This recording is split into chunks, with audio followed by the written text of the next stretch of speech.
राजकुमारी चंद्रकला का खौफ इतना बढ़ गया था कि जब भी वह अपनी सवारी लेकर निकलती, लोग अपने घरों में दुबक जाते और खिड़कियां दरवाजे बंद कर लेते। वह कभी नौजवान पुरुष को देखना पसंद नहीं करती थी। एक दिन चंद्रकला ने अपने सिपाहियों की कुछ टुकड़ी ली और शिकार पर जाने का मन बनाया। चलते चलते वह एक घने जंगल में जा पहुंची। पूरा दिन जंगल में घूमने के बाद भी उसे कोई शिकार नहीं मिला। जैसे जैसे दिन ढल रहा था, उसका गुस्सा और अधिक बढ़ता जा रहा था। एक सिपाही ने चंद्रकला से कहा, यदि आपकी आज्ञा हो तो अब हमें घर चलना चाहिए। परंतु चंद्रकला के पास कोई दूसरा रास्ता भी तो नहीं था। फिर वे खाली हाथ ही जंगल से घर लौटने लगे कि तभी एक गडरिया युवक अपनी 100 भेड़ों के साथ उसी रास्ते से गुजर रहा था। पूरे रास्ते में भेड़ें देखकर एक सिपाही ने गडरिया से कहा, तू अपनी भेड़ों को रास्ते से हटा। घबराए हुए गडरिया ने हाथ जोड़कर कहा, महाराज, यदि दूसरा रास्ता होता तो मैं अपनी भेड़ों को शीघ्र ही हटा लेता, परंतु एक ही रास्ता होने के कारण मैं अपनी भेड़ों को नहीं हटा सकता। यह बात जब चंद्रकला के कानों तक पहुंची तो उसे बहुत गुस्सा आया और उसने गडरिया को बंदी बनाने का आदेश दे दिया और कहा, इसे बंदी बना लो और ले जाकर कारागार में डाल दो और इसे ऐसी जगह रखो जहां यह सही से खड़ा भी ना हो पाए। इस पर सिपाहियों ने युवक को बंदी बना लिया और ले जाकर कारागार में डाल दिया। जब यह बात गडरिया की उस बूढ़ी माँ को पता चली, जिसके बुढ़ापे का सहारा मात्र उसका एक बेटा था, कि उसे भी बंदी बना दिया गया है, वह फूट फूट कर रोने लगी। उसे रोता देख गाँव की भीड़ इकट्ठी होने लगी,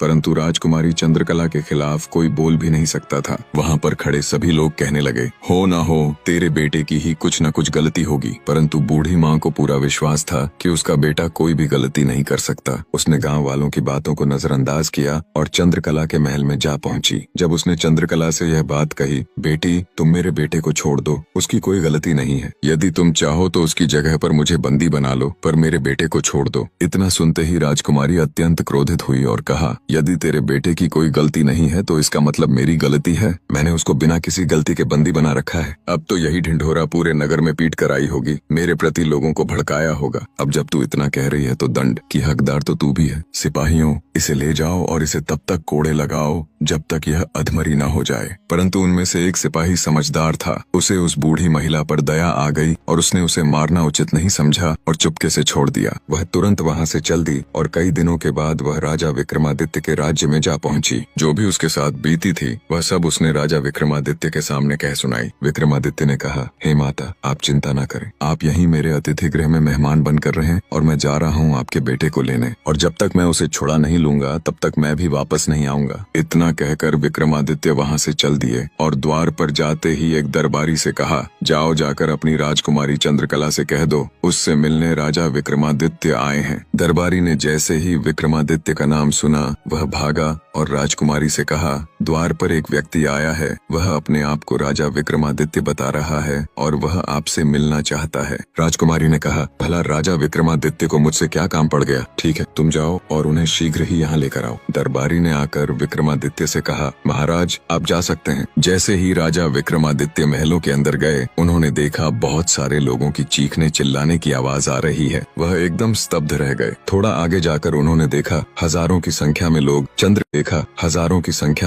चंद्रकला के कैद खाने में कैद हैं और चीख चिल्ला रहे हैं और कभी कभी रोने लगते हैं। इस सब को नजरअंदाज कर विक्रमादित्य आगे बढ़ते रहे। एक दासी उन्हें चंद्रकला के कक्ष में ले गई। विक्रमादित्य ने जैसे ही चंद्रकला को देखा वह उसकी तरफ देखते ही रह गए, क्योंकि चंद्रकला इतनी सुंदर थी कि उसके पीछे कोई भी जान दे सकता था। चंद्रकला ने विक्रमादित्य से आने का कारण पूछा। विक्रमादित्य ने बताया, मेरे आने का मात्र एक कारण था, परंतु तुम्हारे महल के अंदर आते हुए मुझे कुछ अजीब सा महसूस हुआ। बहुत सारे लोगों की चीखने और चिल्लाने की आवाज आ रही थी। इसका कारण क्या है? चंद्रकला बोली, हे राजा, तुम्हारी बुद्धिमत्ता और साहस के बहुत सारे किस्से सुने हैं मैंने, क्या तुम खुद नहीं पता लगा सकते? विक्रमादित्य ने कहा, वह सब तो बाद में, परंतु पहले मैं जिस कार्य के लिए आया हूँ वह सुनो। तुमने एक बूढ़ी माँ के बेटे को बंदी बना रखा है, उसे छोड़ दो, क्योंकि उस बूढ़ी महिला के बुढ़ापे का सहारा मात्र वही एक बेटा है। चंद्रकला ने कहा, उसने मेरा रास्ता रोकने का दुस्साहस किया है। विक्रमादित्य ने कहा, चंद्रकला, मैंने उसकी माँ को वचन दिया है, मैं उसको लेकर आऊंगा। अब यदि तुम उसे ऐसे नहीं छोड़ोगी तो मुझे कोई दूसरी युक्ति अपनानी पड़ेगी, परंतु मैं उसे यहाँ से लेकर ही जाऊंगा।